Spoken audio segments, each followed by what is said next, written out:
Welcome to Entrepreneur Conundrum with Virginia Purnell, where growing entrepreneurs share how they get visible online. Hey everyone! Today I'm talking with Derrick Girard, a former Air Force veteran and tech founder who now teaches entrepreneurs how to apply his figure it out mindset to overcome obstacles, seize opportunities, and achieve extraordinary results. Derrick grew up an Army brat, spent 6 years in the Air Force, and after 13 years in the financial services industry, he chose to create a tech company to solve a problem that the entire industry was facing. The end result of this endeavor was the sale of his company 6.5 years after he created it. However, the journey was far from straight. He dealt with 3 lawsuits, spent 8 days on trial in federal court, all while landing the largest financial services companies as clients. This was done by leveraging what he calls the figure it out, or FIO, mindset, and it's this mindset that he shares with in his next adventure, an author. Welcome, Derrick. Thank you very much. I don't know who that guy is, but I like him. I like the sound of what you said. It sounds cool, hey? Yeah. All right. The path wasn't straight, but how'd you get where you are today? Yeah, it certainly wasn't straight. You know, growing up an Army brat, I wasn't the greatest student in high school and growing up in school, bouncing around to as many schools as I went to. Being a scholar didn't seem like the path I was going to take. But eventually I found my way to college after the Air Force, and eventually all this winding path in the financial services industry created this tech company. And that to me was like the greatest test of everything that I had done my entire life, everything I had been sort of tested and prepared for. That was the test. And I was able to put what I believed to test, and I was able to try it and apply it, and it worked. It wasn't a straight path, but I survived. I made it. And you're here to tell us all of the nuggets you have from it. Yeah, happy to share. All right. So you've wrote a book. Mm-hmm. So are we promoting that book today? Yeah, I'd love to share with people the book and share with people why I wrote it. I wrote the book primarily because when I was done with the company, when I had sold the company, and people started hearing more about what I went through, a lot of people had no idea what I went through. I didn't really share that while I was going through the process with the company and all the lawsuits. But when I was done and people started hearing about it, the question kept coming up, how did you do that? And every time they would ask it, I would just think to myself, well, you're asking it in such a way that you think I'm special. You think I'm unique. I'm not. There's not a thing about me that's unique. And so the more and more I thought about it, the more and more I was like, I need to just share this. Here's how I think. Here's how I approach problems. Here's what I did. Here's what I went through. And here's how this applies to everyone in every facet of your life. And so it's what I call the figure it out mindset, or the FIO mindset, that everybody has. It's just, are you deploying it correctly at the right time? And that's why I wrote the book, because I wanted to share that. And more importantly, in a way that didn't make me seem like I'm a Tony Robbins motivational speaker. That wasn't my intent. It was really just, hey, from one guy who's been through a lot, let me share what I've been through. Awesome. And are you a coach now then? Yeah, so I spend time consulting with firms and people. I haven't really gone down the path of coaching directly with individuals. I'm certainly open to it. I just haven't spent my energy doing that yet. But right now, it's just sharing what I've been through and helping other people, helping businesses and entrepreneurs and anybody else as they're figuring out how to solve problems. I love being that sounding board of somebody they can bounce ideas and compare thoughts and notes with. So how do you get in front of these people? It's different. One of the things that I've learned is when I was running my business and building this tech company, it wasn't really about me. It was about the product. It was about the solution. It was about the problem. This space now, it's different for me because it's a lot of self-promotion, which I don't generally enjoy. So I have to find myself telling people, hey, I'm worth a conversation. You should talk to me. And that makes me uncomfortable to do. And a lot of what I've done and the success that I've had and the people that I work with, it's people that know me, people that know what I've been through. I've built a great network and people that have seen that and they've said, yeah, Derrick, we'd love some help here. We're looking for help here. I'd love to pick your brain here. How do I solve this problem here? And that's really where the work that I'm doing now has come from. That's fun. Yeah. Awesome. I think you might have touched on it a little bit, but when you during talking to people and all that other things, is there a common denominator? I don't know if doing wrong, but they're doing wrong, but I guess way of thinking, their mindset that they have. So one of the things that I love talking about, and one of the things that's a foundation when I do public speaking and speaking at conferences or universities or whatever it might be, is the term figure it out. And one of the things that's so interesting to me is the more I talk about this term, I challenge people all the time to, when you think about that term and you think about the context in which people use that term, it generally means one of two things. Either I have no idea, right? So I just don't know, or not my problem. And so a lot of times when you hear somebody say, well, you figure it out, it's because they don't know, or because in their mind, this is not my problem to solve. And so what I tell people all the time is, what you have to understand is, at what point, what do you do when you reach a point where it is your problem? What do you do when you reach a point where nobody else is going to solve this for you? Again, take personal challenges we have, take business challenges we have, professional careers, all these things. And at a certain point in time, you're going to run into a challenge that it is 100% up to you to solve. Now, what do you do? How do you approach the problem? And the problem for a lot of people, and I think the obstacle for a lot of people, is self-awareness. And I ran into this. I talk about this in the book. I give great examples of times I have messed this up, and I have used self-confidence as a substitute for self-awareness, and I failed miserably. But self-awareness is really important, and I think that's where a lot of people are afraid to be honest, afraid to be very real with themselves when they say, well, I've tried everything. Did you? And did you really give it your best effort when you tried? That takes a lot of, again, self-awareness and humility, and that, I think, is where people fall short and they shortchange themselves in the process. So that's a big theme for me. How do you define self-awareness? Man, that's such a great question. I think it's the willingness and the ability for somebody to be completely honest with themselves, no matter how painful it might be. And so there's different books that I've read over the years. Extreme Ownership is a phenomenal book by Jocko. And a lot of that, you can get that in that book as well. That's sort of that military mindset of just take the ownership of it. Whatever it is, I own it. And if I own it, now I'm in charge of the response. I'm in charge of the solution. That's really hard to do. And so in the book, I even talk about times where I've failed and I've been let go from a job. And it's really easy for somebody in that scenario to say, well, it's that person's fault, my manager, my trainer, this or that. At the end of the day, look in the mirror and go, no, it's your fault. Whatever it is that was necessary to be successful, you didn't do. So what are you going to do next? And that's tough for a lot of people. And I think, too, our society tends to have figure it out as like a negative consequence or a negative connotation. Yeah. Yeah, it certainly can. It's used. That's why I always challenge people when I go to these events, like, what was the last time you used it or the last time you heard it used? And if you didn't use figure it out, what phrase could you have replaced it with? That's always the question that I think gets people thinking, and you go, yeah, what did I really mean? Was I being sincere when I challenged somebody to figure it out? Or was I really just saying, not my problem, I don't care, you do it? And a lot of times it's the latter. It's them saying, I don't care. I don't care enough to care. I don't care enough to want to find a solution. Not my problem. And so for me, I share in the book and I share in these conversations, I went from building this tech company that was finally getting to hitting its stride to only a few months later, I'm in the middle of 3 lawsuits, and my business partner, who was also my uncle that I started this with, we weren't talking anymore. What do you do? I had to do something. Yeah, that's hard. Yep. So speaking of hard, how did you keep going when the going got tough? So I'm kind of crazy in that way, where I can push myself, I think, harder than some people are capable of pushing themselves. And for me, a lot of the challenges I faced when it came to these lawsuits it was more of a sort of a moral fight. A lot of it was more of a moral thing for me. You see the statistics, and most people don't even realize this. Most lawsuits never go to trial. And attorneys know that, right? Attorneys know people don't want this fight. They don't want the emotional side of it. They don't want the financial side of it.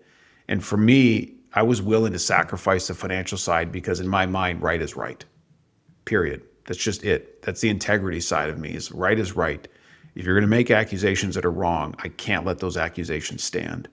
And so a lot of it was just waking up every day knowing and feeling like I'm doing what I feel is right here. And then mentally I had to convince myself every day to continue going through this fight. And the challenge for me, and what I share all the time, and I talked about briefly already, was I didn't really invite anybody else into this fight with me. And that was a really crazy thing to do. I don't recommend it at all because it's a really difficult thing to do on your own. It's a really challenging thing to not have somebody or people or different relationships to lean on and say, man, I'm struggling. This is tough. This is hard. And I didn't want to make my problems somebody else's. And so I made it twice as hard as I needed to by doing it all on myself. Did you feel like there wasn't really anyone you could share it with because it was family, though, and you didn't want to divide everybody? For me, that's a very logical thing for some people. To me, my family's so broken anyway. I mean, my uncle that I created this business with was literally the only person in my family, including my parents, I still spoke to.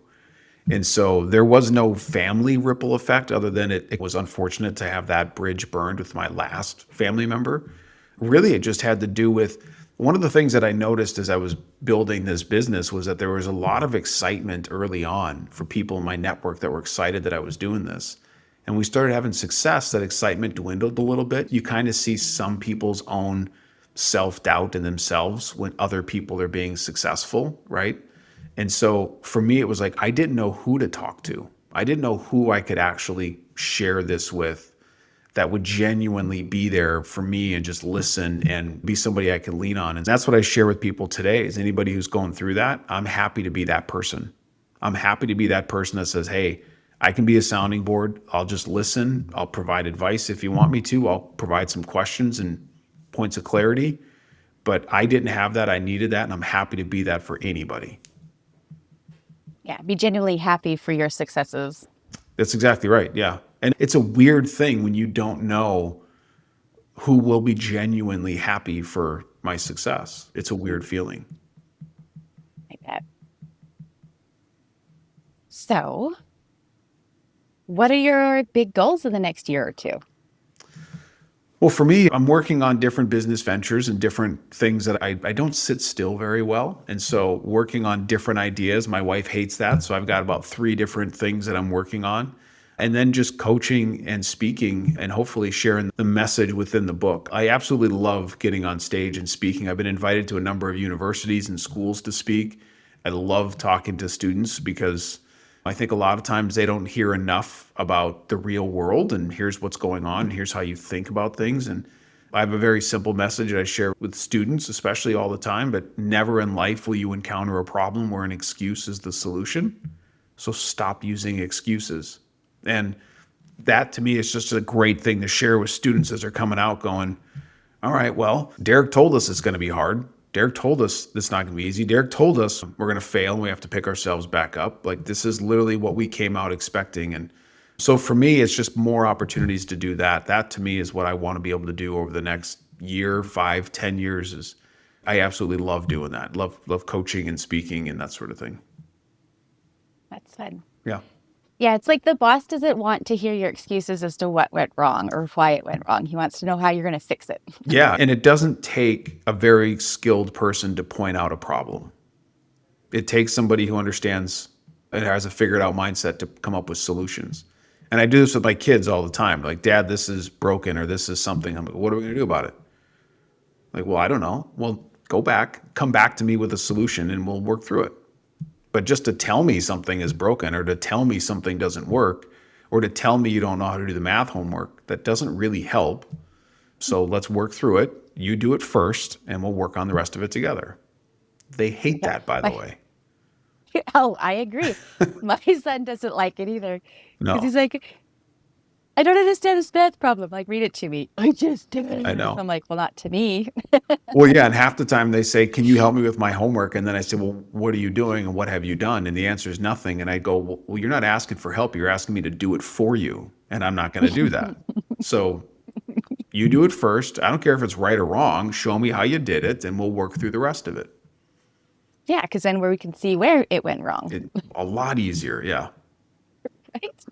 Yep. And as silly as that sounds in this conversation about kids, it's not much different in adults in the professional world, right? Or even in personal relationships. This relationship went bad, or this company I got fired from, or I'm on a performance plan. Why? Well, I don't know. Oh, all right. Well, Good luck. let's talk through it. Yeah. It's always an interesting thing to see. What do you feel is your number one roadblock from reaching those big goals? My roadblock? I think my personal roadblock is the same as anyone's. It's me. And for me, it's either taking on too much or not giving enough attention to the right things at the right time. And so I think that is probably the same for anybody at any point in time, either piling on too much or just not focusing. And so I have a tendency, this is sort of when my wife gets a little upset at me, is because it's weird, but when I was going through building this business and we're growing this business and I'm dealing with clients and I'm dealing with staff and I'm dealing with technology and leading this company, but then also fighting all these 3 separate lawsuits. And then I'm coaching my kids' sports and I'm trying to be a good father and a good husband. And then I'm trying to sneak in a little bit of sleep every now and then. You kind of get used to the chaos. And so you get used to your mind never slowing down. And so my wife is always like, isn't this too much? And in my mind, I feel like, man, I still have capacity because I don't think I've squeezed in chaos every minute of every day. And so you kind of get used to that. It's as weird as it is. Anybody who's ever been in that really chaotic world and you've been there for a prolonged period of time, that's one of the challenges that I have. So for me personally, I can very much see not giving enough attention to the right things as being a problem, or having too many things that I want to accomplish as a problem. But really, at the end of the day, I'm in a unique spot where I can afford to do those things. I can afford to try these other things and afford to take my time doing them. And so that's what makes me excited.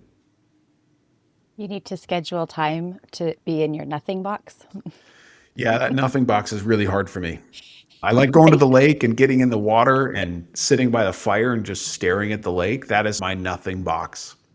My wife thinks I'm a 6 a.m. bonfire guy down by the lake because there's nobody out and it's calm and it's just me, a fire, and coffee. And it's just nothing but my thoughts. I love it.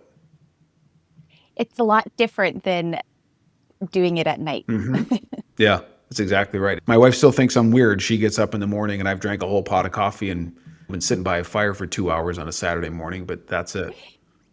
And you're super jittery, ready to go. I love it. Yeah, that's exactly right. Yeah. What's the best advice that you have ever received? There was a gentleman that I met. His name was Jeff. I don't remember his last name, and it was probably 15 years ago.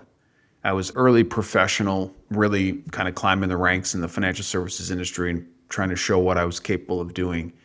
And he said to me, the difference between the person you are today and the person you'll be in the future are the people you meet and the books you read.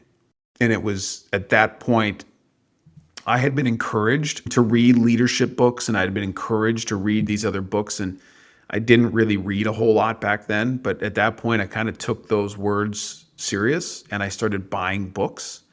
And I still buy books I was at the airport the last 2 weeks and I buy books at the airport because you walk by and you see something new. I want to know what this book's about. I want to read this. And so that to me was amazing advice. And I give that advice to everybody today. The difference between the person you are today and the person you'll be in the future are the people you meet and the books you read.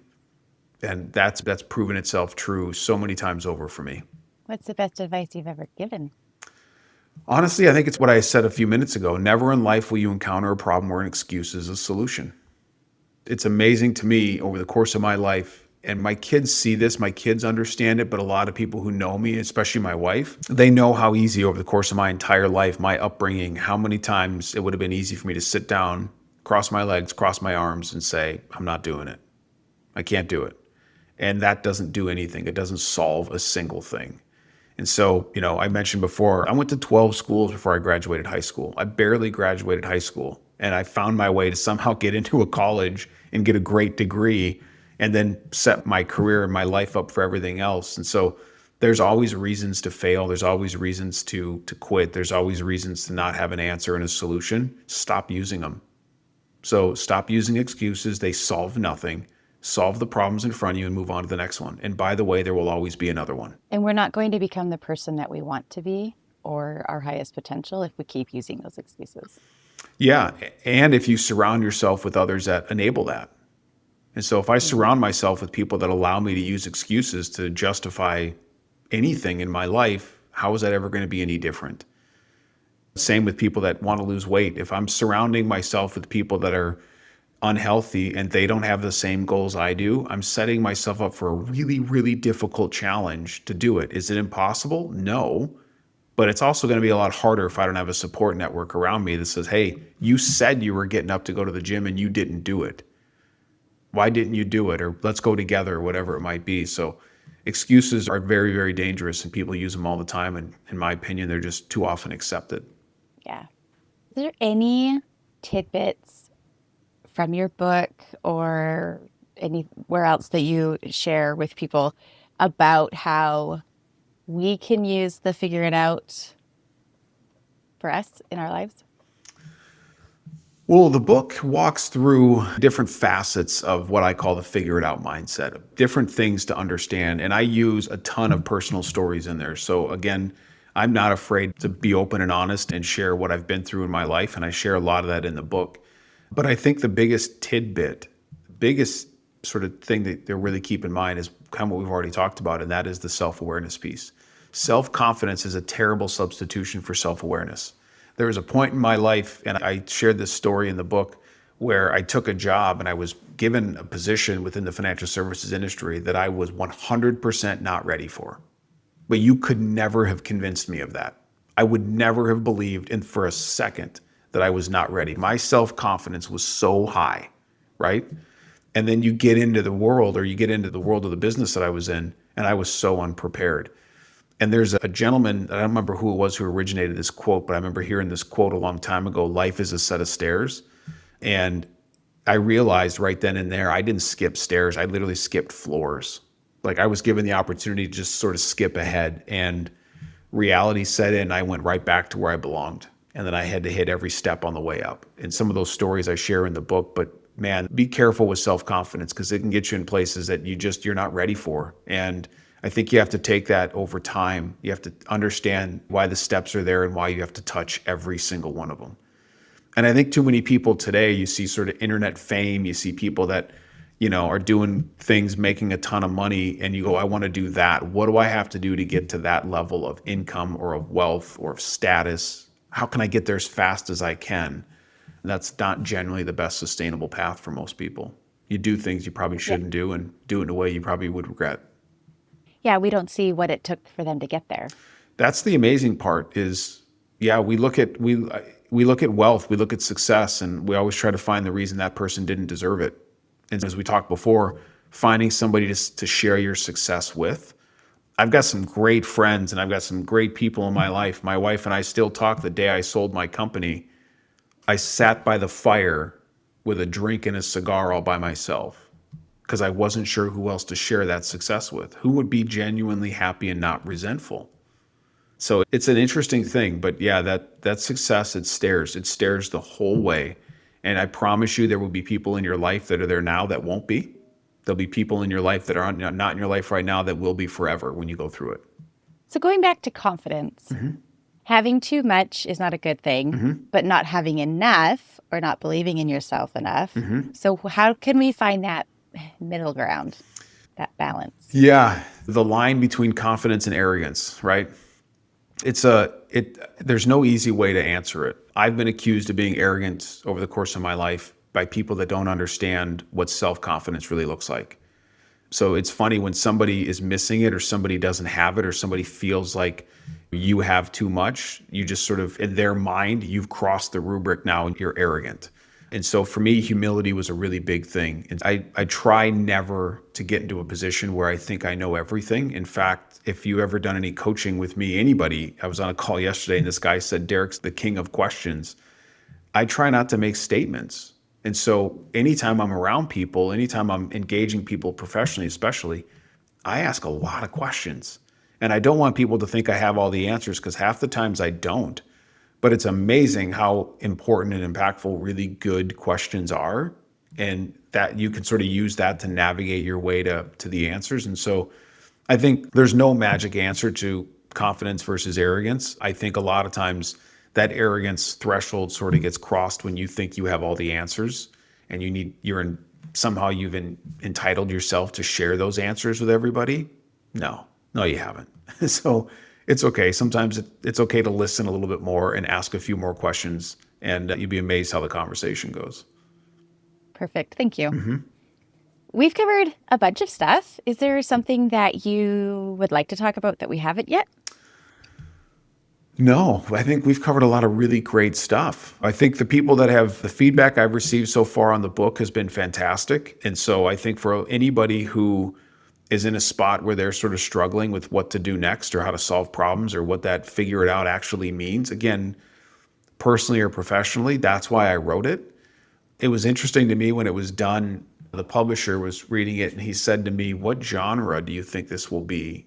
And in my mind, I wrote this book about what I went through in business and I tied it into personal stories and what I've been through over the course of my entire crazy life. And in my mind, it's like a business book. And he's like, "Derrick, this is like a self-help book." And I went, "There's no way I wrote a self-help book. It's just not possible." And I remember laughing, going, "Man, if my high school teachers could see me now." And then I reread the book and I even had my wife reread it. And she's like, "Yeah, I can see that." And because this is about people that are trying to overcome challenges and obstacles and what's the right mindset to do it. It's not personal, it's not professional, it's both. And so that's really what the book is for. And so the feedback's been really good and I'm excited for that. Is it on audio? It's not yet. So I'm going to do the audiobook myself because I think that's the right way to do it. And I just have to find the time to sit down. My wife asked me that the other day. She goes, "When are you going to do it?" And I said, "I have to find the time to sit down and do it." So that might be a good winter project. Probably. Yeah. All right. So where can we go to learn more about you and what you're doing and get your book? Very easy. My website, derrickgirard.com, has more information about me. You can get in touch with me there, and you can find the book there. Books, Amazon, Barnes & Noble, but you can also find links there to get it. Awesome. Thank you very much for being with us today. Thank you so much for having me. This was fantastic. Thank you so much for joining us today. Be sure to subscribe and leave some love through a review. And I'll catch you on the next episode.